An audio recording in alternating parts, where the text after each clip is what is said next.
90% aspirants fundamental rights पढ़ तो लेते हैं, बट एग्जाम हॉल में कौन सा आर्टिकल किस बारे में है सब मिक्स हो जाता है। तो इस वीडियो को पूरा देखो, आर्टिकल 12 से लेके आर्टिकल 35 तक सारे आर्टिकल्स इतने इजी वे में समझाऊंगा और याद करवाऊंगा कि सब परमानेंटली दिमाग में फिट हो जाएगा।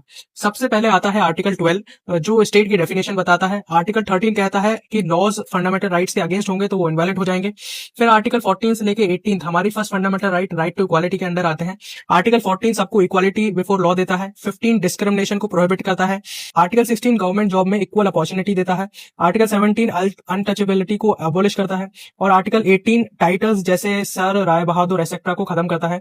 फिर आर्टिकल 19 से 22 तक के आर्टिकल्स हमारी second fundamental right to freedom के अंदर आते हैं। आर्टिकल 19 बहुत इंपॉर्टेंट है क्योंकि ये हमें 6 फ्रीडम देता है। Freedom of speech and expression, freedom of peaceful assembly, association, movement, residence and profession, SPAMRP। Article 20 criminal offence में प्रोटेक्शन देता है। 21 right to life and personal liberty देता है। आर्टिकल 21A 86 कॉन्स्टिट्यूशनल अमेंडमेंट 2002 के थ्रू आया था जो 6 से 14 साल के बच्चों को फ्री एजुकेशन का राइट देता है। आर्टिकल 22 अरेस्ट होने पर इंपॉर्टेंट प्रोटेक्शन प्रोवाइड करता है। अब आर्टिकल 23 एंड 24 आते हैं हमारी third fundamental right against exploitation में। आर्टिकल 23 ह्यूमन ट्रैफिकिंग और फोर्स लेबर को प्रोहिबिट करता है। आर्टिकल 24 कहता है कि 14 साल से कम के बच्चों को हजार्डस इंडस्ट्रीज में काम नहीं कराया जा सकता। फिर आर्टिकल 25 से लेकर 28 तक आते हैं हमारी fourth fundamental right to freedom of religion में। आर्टिकल 25 रिलीजन को फ्री प्रैक्टिस और प्रोपेगेट करने का राइट देता है। आर्टिकल 26 रिलीजियस इंस्टीट्यूशन को अपने अफेयर्स मैनेज करने का राइट देता है। आर्टिकल 27 किसी रिलीजन को प्रमोट करने के लिए फोर्सफुली टैक्स लेने को मना करता है। आर्टिकल 28 स्टेट फंडेड इंस्टीट्यूशन में रिलीजियस इंस्ट्रक्शन को रिस्ट्रिक्ट करता है।